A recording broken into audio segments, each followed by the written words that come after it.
Hola, saludos a Néstor Cine desde Hollywood para compartir con ustedes una crítica sin spoilers de la nueva película de Netflix, The Devil All the Time, El Diablo a todas horas. La sinopsis dice: personajes siniestros convergen en torno a un joven dedicado a proteger a sus seres queridos en un pueblo apartado de West Virginia, lleno de corrupción y brutalidad. Antonio Campos dirige y coescribe esta adaptación de la homónima novela protagonizada por Robert Pattinson, Tom Holland, Hayley Bennett, Bill Skarsgård, Sebastian Stan, Jason Clarke, Mia Wasikowska, Riley Keough, entre otros. Muchas gracias a quienes respaldan el canal, sumándose a la comunidad en Patreon para acceder a una conexión directa conmigo, contenido adelantado, exclusivo y mucho más. Súmate tú también al Néstor Cine Club. Antes de hablar de el cómo, hablemos del qué. Hablemos de esta historia y no solamente de lo que es esta película, sino también de lo que no es, porque vemos al diablo en el título y tal vez podemos pensar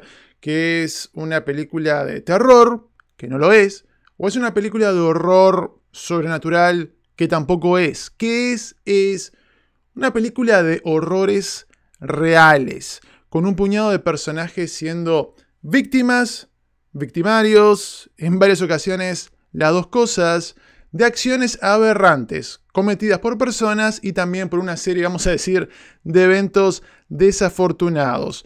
No tenemos una explicación de por qué están padeciendo todo esto. Digo, la película tiene como un poco este olor a Stephen King, más allá de que tenemos a Bill Skarsgård, que estuvo en la película de It, que estuvo en la serie de Castle Rock, pero un poco en la esencia, digamos, de lo que está presentando.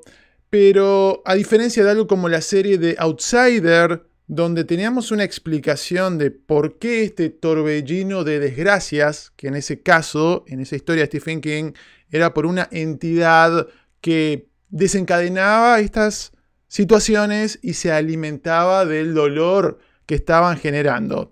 Y acá eso no lo tenemos y creo que genera un par de cosas, tal vez un poco positivo y tal vez no tanto. Lo que tiene que ver con la parte buena, digamos, es que abre un debate interesante, ¿no? De preguntarnos por qué está sucediendo esto.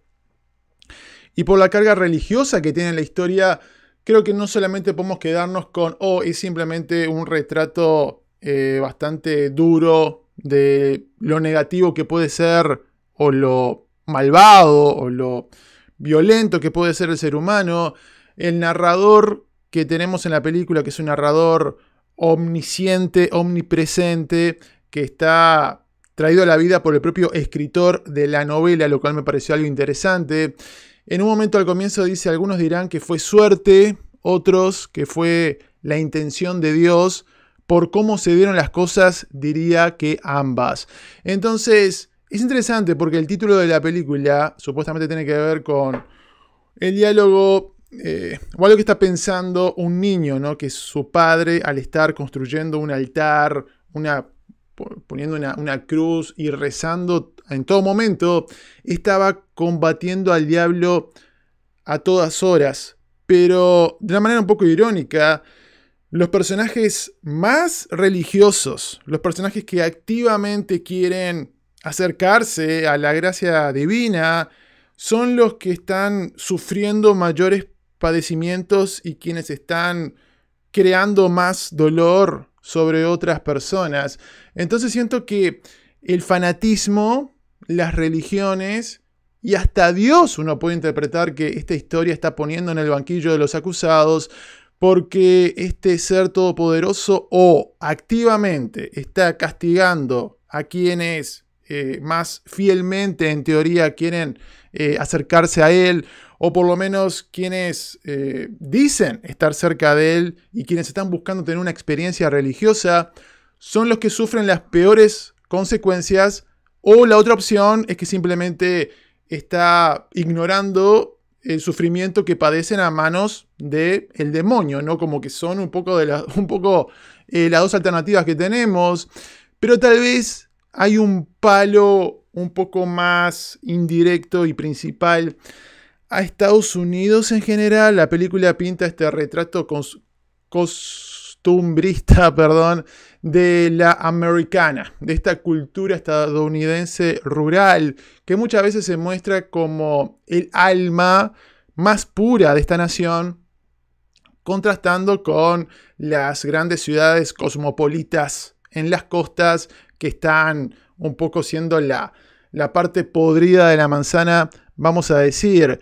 Entonces, creo que se puede interpretar también como una crítica a una nación que perpetúa ciclos de violencia a nivel macro con conflictos bélicos. En esta película tenemos 2 guerras a lo largo del tiempo que abarca la historia de estos personajes, y también a nivel micro lo que sucede dentro, puertas adentro, entre individuos, que evidentemente también vemos mucho de eso en la película. Así que todo eso me parece interesante hablando de la historia. Tal vez un poco negativo, que por momentos se hace demasiado predecible porque casi siempre pasa lo peor que puede pasar. O sea, es como un efecto dominó donde, ok, esto malo le sucede a alguien y esta persona comete un acto negativo que provoca dolor en otra persona, que a su vez provoca dolor en otra persona y se suicida.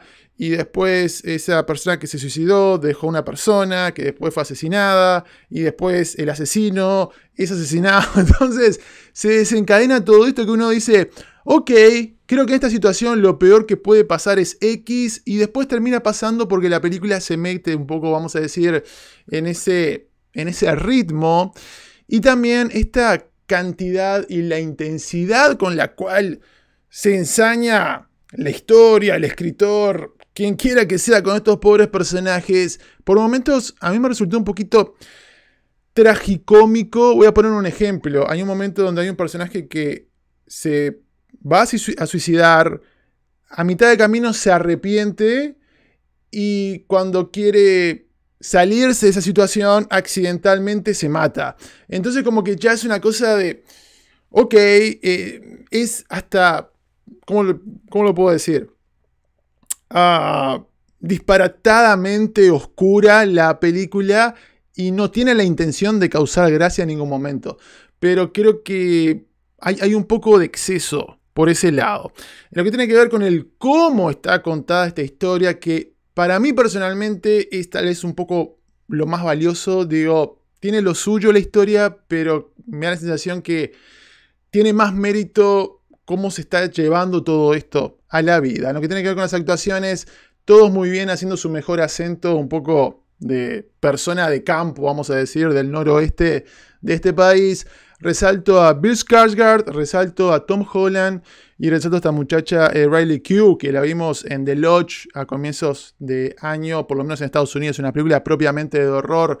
Me parece que una gran labor, pero principalmente el señor Robert Pattinson realmente está haciendo algo muy particular con este personaje, un gran trabajo, no solamente con el acento, sino con la intensidad. Digo, está irreconocible, hablando de su imagen, no tiene ninguna prótesis, si uno lo ve en una foto dice, oh sí, es Pattinson, por supuesto, pero está haciendo algo totalmente diferente con relación a otras películas, un personaje fuerte. Y les puedo decir esto, yo siempre dije que un gran Batman tenía que ser alguien, un actor que encarnara de la misma manera, pudiese ser un gran héroe y pudiese ser un gran villano, y creo que con esta cinta lo deja muy en claro. Hay gente que preguntará, Néstor, ¿es la mejor actuación de Robert Pattinson? Es complicado decirlo, es un rol secundario en la película Good Time. Creo que hizo una gran labor, pero evidentemente otra prueba de que no tiene miedo este joven actor para estar tomando todo tipo de roles y todo tipo de riesgos. Hablando de la forma, Antonio Campos hace una muy buena labor con esta película, la más grande que ha realizado hasta el momento, bastante sobria en la forma, evita excesos de estilo, digamos. La fotografía principalmente y la banda sonora están para crear, sostener, respaldar esta atmósfera de que en cualquier momento puede pasar algo malo. Lo único tal vez un poquito innecesario, hay un par de saltos temporales. Digo, hablando de la edición, entiendo que quiere ser un poco como una historia coral, que, vamos por este personaje y lo abandonamos y después vamos a ver qué pasa con este personaje años más tarde, después volvemos. Creo que, de nuevo, es enredar un poquito la narrativa sin necesidad.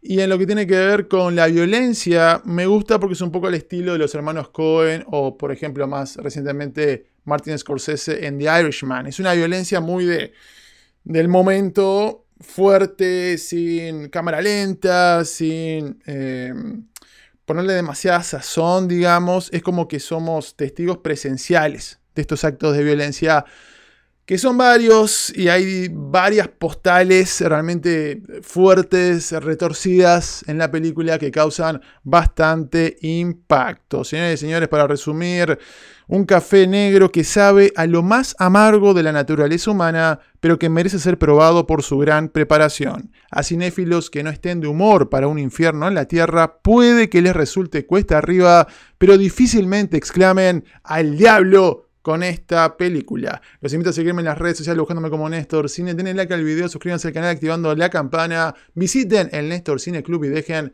su comentario porque la conversación cinéfila geek es lo más interesante. Hasta la próxima. Chao.